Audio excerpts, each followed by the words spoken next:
Video like जरूर कर लीजिए और ऐसे वीडियो लगातार फ्री में पाने के लिए चैनल को तुरंत सब्सक्राइब कर लीजिए और बेल आइकन को जरूर टैप कर लीजिए ताकि आगे भी सारे वीडियो आपको मिलते रहे। यूट्यूब में फॉलो करते हैं तो प्लीज ये वाला फ्री टेलीग्राम चैनल जरूर ज्वाइन कर लीजिएगा। सारे नोटिफिकेशन सारे अपडेट यहीं पे आते हैं, ध्यान रखिए। तो दोस्तों आरओ के लिए एग्जाम में पॉलिटी को कैसे प्रिपेयर करें, ये जो डाउट है ना बहुत सारे स्टूडेंट्स के मन में है।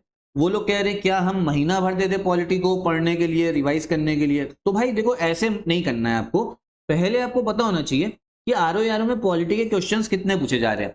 देखो अगर हम लोग पिछले सालों का एवरेज उठाए ना कि पॉलिटी के कितने क्वेश्चंस हैं, तो आपको समझ में आएगा 10 क्वेश्चंस के करीब जो है आरओ एग्जाम में आएंगे। ठीक है, मतलब पहले भी आरओ में पॉलिटी के इतने क्वेश्चंस आ रहे हैं, 10 क्वेश्चन। और जो यूपी पीसीएस है, ठीक है, यूपी पीसीएस का जो पेपर होता है उसमें पॉलिटी के 20 से 22 क्वेश्चन आ जाते हैं। यूपी पीसीएस में ज्यादा आते हैं, आरओ में ज्यादा नहीं आते। तो क्या 10 क्वेश्चन के लिए हम लोग 20 से 22 क्वेश्चन की मेहनत तो करेंगे नहीं। 10 आ रहे हैं तो 10 की मेहनत करनी है, क्योंकि बाकी सब्जेक्ट जो है ना वो भी तैयार करने हैं। तो इसीलिए इस वीडियो में हम लोग बात करेंगे कौन से पॉलिटी के जो इंपॉर्टेंट टॉपिक्स है जो आप लोग अच्छे से प्रिपेयर करके जाइए, जिनसे क्वेश्चन पहले भी पूछे जा रहे हैं एग्जाम में और इस बार भी काफी ज्यादा उम्मीद है कि क्वेश्चंस आएंगे और बहुत कम टाइम में ना आप इनको प्रिपेयर कर सकते हो। तो देखो सबसे पहला जो आपका टॉपिक है उसको एक ही सेट मान के चलिए। जो संविधान के इंपॉर्टेंट आपके पार्ट्स हैं, जो शेड्यूल हैं, जो सोर्सेस हैं, ठीक है, जो हमारे संविधान के इंपॉर्टेंट भाग हैं, अनुसूची और जो स्रोत है जहां जहां से संविधान के अलग हिस्से जो है हमने अलग अलग देशों से ले रखे हैं, इसी से आप कुल मिला के समझो 3 से 4 क्वेश्चन जो है ना आपको एग्जाम में देखने को मिल जाएगा। बहुत आसान टॉपिक है, 1 घंटा भी आराम से बैठोगे ना डेडिकेटेड आपके तरीके से, तो आराम से ये टॉपिक जो है ये तीनों चीजें आपकी कंप्लीट हो जाएंगी, याद भी हो जाएंगी। ठीक है, नोट्स बने हुए हैं तो बढ़िया, नोट्स नहीं बने तो स्टडी फॉर सिविल सर्विसेज के भी नोट्स ले सकते हो पॉलिटी के, उसमें सब कुछ लिस्टिंग कंपाइलेशन के फॉर्म में टू द पॉइंट दे रखा है, उसी को रिवाइज करना है। फिर दूसरा टॉपिक है प्रियम्बल, जो प्रस्तावना है, इससे क्वेश्चन आते हैं।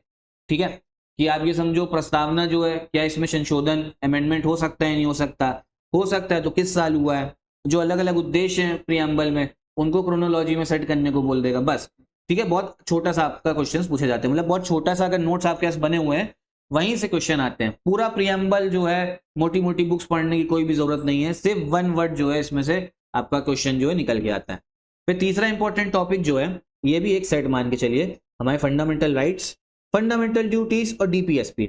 इससे भी आप समझो 2 से 3 क्वेश्चन जो है हर साल पूछ रहा है। ठीक है, इनके आर्टिकल्स याद होने चाहिए तीनों के। डीपीएसपी पूछ लेता कौन सा, गांधी जी वाला आपका गांधीयन डीपीएसपी है, तो ये सब क्वेश्चन जो है काफी आते हैं। मौलिक जो आपके कर्तव्य हैं, कौन सा आर्टिकल है, 51 है, कौन से साल में जुड़े, फंडामेंटल राइट से क्वेश्चन पूछ लेगा, तो इनको अच्छे से प्रिपेयर करो। फिर जो इंपॉर्टेंट टॉपिक है आपका प्रेसिडेंट, राष्ट्रपति, पीएम, फिर आपका पार्लियामेंट, इन सबसे क्वेश्चन जो है इन सबसे भी आ रहे हैं। फिर हो गया आपका सुप्रीम कोर्ट। फिर आगे चले तो आपका पंचायती राज। पंचायती राज तो काफी मतलब ये तो सबसे ज्यादा मोस्ट इंपॉर्टेंट है, क्योंकि इसमें जो अलग अलग समिति दे रखी है ना उनकी डिटेल भले ही ना आती हो, लेकिन उनके साल जो है कौन से साल में कौन सी कमेटी बनी, इससे सीधा सीधा क्वेश्चन जो एग्जाम में आ जा रहा है। क्रोनोलॉजी पूछ लेगा, ठीक है, तो इसको पंचायती राज को कर लेना, कौन से आर्टिकल के तहत बना है, कौन से कॉन्स्टिट्यूशनल अमेंडमेंट हुआ था। फिर जितनी भी हमारी संवैधानिक बॉडी है, ठीक है, उसमें क्या करना है, जैसे इलेक्शन कमीशन है आपका, फाइनेंस कमीशन है, कैग है, ठीक है, controller and auditor general, UPSC है आपकी संवैधानिक बॉडी। इनके हर बॉडी में कितने सदस्य होते हैं, कौन उनको अपॉइंट, कौन उनकी नियुक्ति करता है, कितने साल में इस्तीफा दे सकते हैं, ठीक है, कौन हटा सकता है, बस ये चीजें जो है ना पता होनी चाहिए। और आर्टिकल जो है किसका कौन सा आर्टिकल है, बस ये पता होना चाहिए। इतने ही आप लोग करिए। कॉन्स्टिट्यूशनल बॉडी भी जितनी बाकी है सही से बैठोगे आराम से तो 1 घंटे में ये भी हो जाएंगे, अगर एक आपके पास में नोट्स बने हो। फिर अगर नोट्स नहीं है तो एससीएस के नोट्स आप लीजिए, उसमें से आप लोग कंप्लीट करिए। एक टॉपिक बस और है, जितने भी आपके इंपॉर्टेंट संविधान संशोधन हुए ना, कॉन्स्टिट्यूशनल अमेंडमेंट जो हुए ना, सारे नहीं, कुछ जो इंपॉर्टेंट है करीब 10 से 15 है, उनको कर लेना।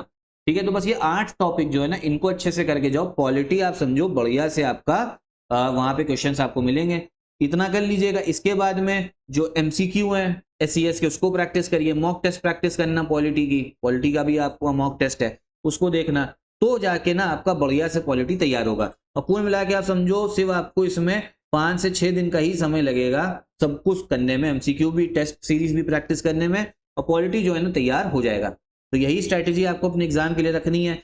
बाकी आपको आरओ का पेड ग्रुप अगर ज्वाइन करना है तो आप ज्वाइन कर सकते हो इन नंबर्स पे कॉल करके। ठीक है, रीजनिंग में दिक्कत हो रही तो रीजनिंग का भी कोर्स चल रहा है, साथ में आपका साइंस का भी कोर्स है आरओ का, वो भी आप ज्वाइन कर सकते हैं इन नंबर्स पे कॉल करके। कोई डाउट हो तो कमेंट बॉक्स में एक बार पूछिएगा जरूर।